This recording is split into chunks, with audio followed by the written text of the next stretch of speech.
spent the last 32 years fighting for kids in our city. I headed Coleman Advocates for Children for 26 years, then ran the city's Department of Children, Youth, and Their Families till the mayor decided that he had had enough, and now I'm heading an education initiative. What I've really done is been the leader and the creator of and inventor of San Francisco's progressive children's movement. When I came and took over Coleman, it was more about a sort of charitable approach to kids, and I turned it into a crusade for social justice. And every progressive children's issue I have been in the forefront of, including spending a couple of hours in jail opposing the horrible welfare reform that came along a number of years ago. I have worked to get kids out of jail, to get progressive juvenile justice policies, to get voices for parents and youth. I started the two most powerful parent and youth advocacy groups in the city through Coleman that still exist. I led the campaign to get us a youth commission, to get us a second student on the school board. I fought for fair wages for child care workers, for universal health care, really led the crusade on that, universal preschool, universal child care, and we are like one of the only cities, as a result of my work, in the country that actually has universal preschool.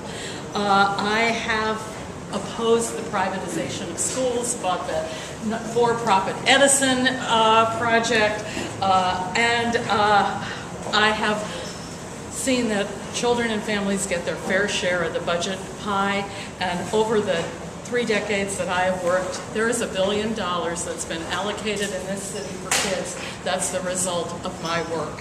Then I went to the city's Department of Children and I turned it into a hub of community activism, and we funded community organizers, and we funded anchor institutions, and we had everybody in the community there inventing what a city department needs to look like. Some of the people in this room, and then I was invited to leave, and now I'm heading an education initiative that I'm really excited about, because it's all about community schools and making schools the centers of community and really having schools owned by the community. I have a long history about LGBT kids.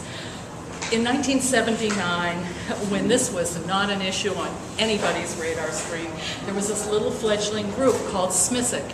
And you all may not know about it. It was the Sexual Minority Youth Services Coalition. And I reached out to them.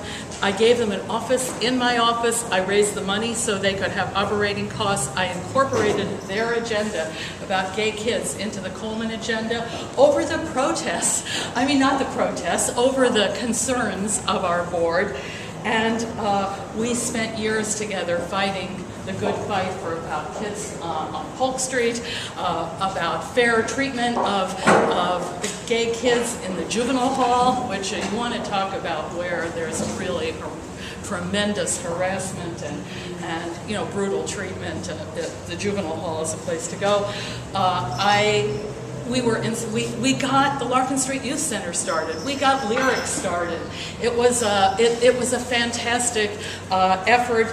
And I'm very proud of the work that I've done. When the Children's Amendment, when we got the Children's Fund passed, it was the first funding for Lyric, and I don't know how many people are familiar with Lyric, and I fought to make sure that Lyric was on the very first list of agencies funded, and the Children's Fund has been a tremendous boon to LGBT kids in the city. When I went to DCYF, the first thing I started was something called the Access Project, and it was the most comprehensive effort in the city to really train youth providers throughout the entire city about how to be sensitive to LGBT kids and how to incorporate them into their programs.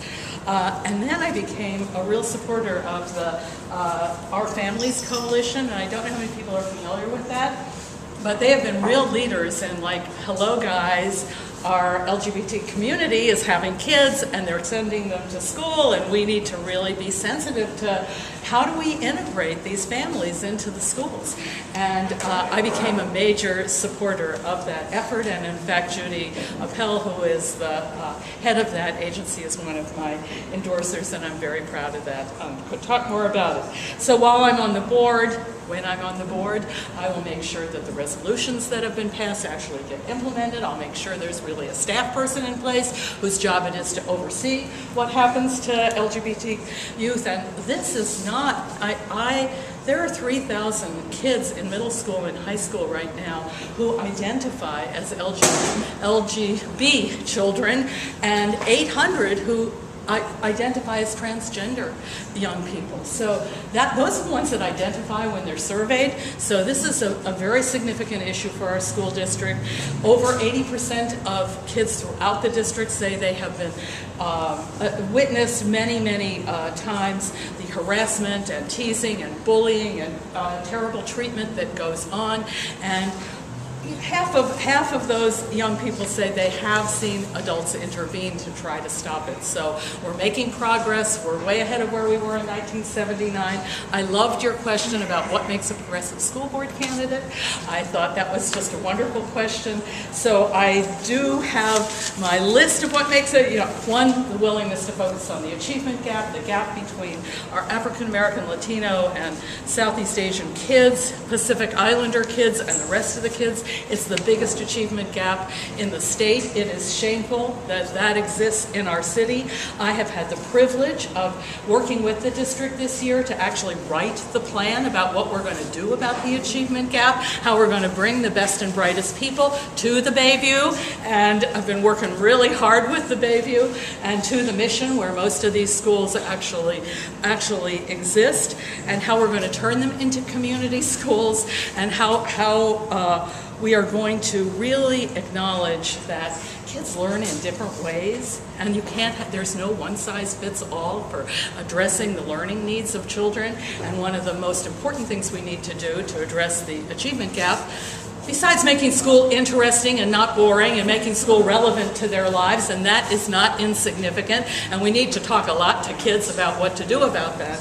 We need to teach in different ways. We need to accommodate the needs of different kinds of kids.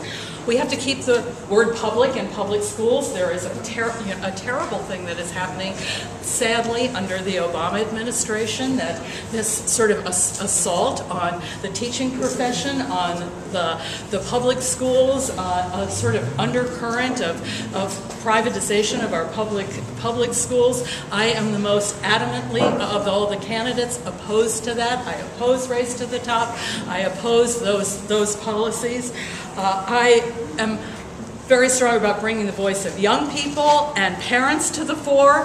I am appalled sometimes when I go to committees that are currently at the school board, and there's like a handful of staff there, and it's taking place at a time when normal people can't come. We need a community discussion about what makes a good school, about why is it boring? What have we learned from small schools? What have we learned from all this? There hasn't been that kind of robust community discussion.